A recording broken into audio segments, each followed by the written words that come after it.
So, ladies and gentlemen, there is a huge problem right now in California.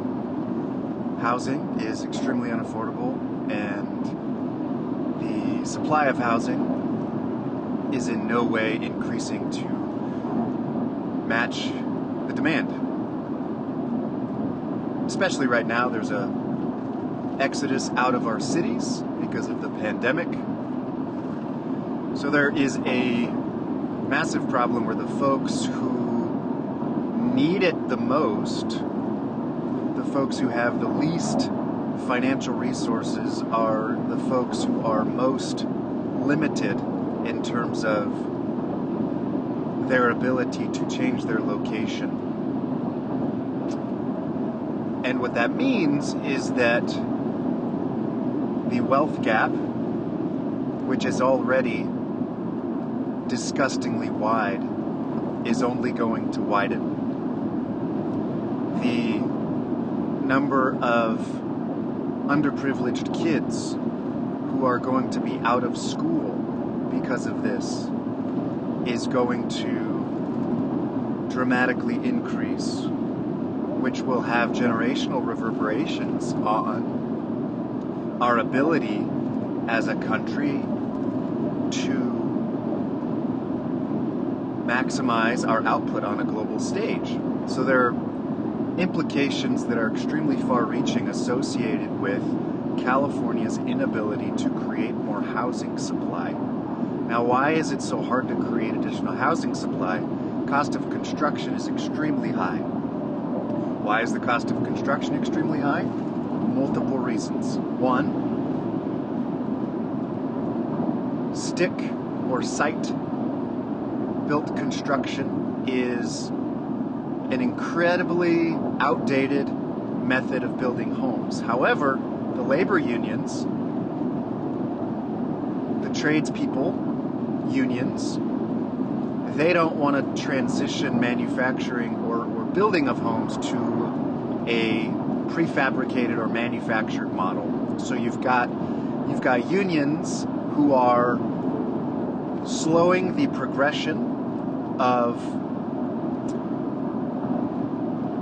efficiency and output in home building, which keeps costs high, because you need to have that flooring subcontractor who makes a lot of money and in too much money, right? You have to develop a skill over time. Rather, if you were building something in a controlled environment, in more of a prefabricated, automated fashion, you wouldn't necessarily need that skilled labor, and so you could bring down the cost of housing.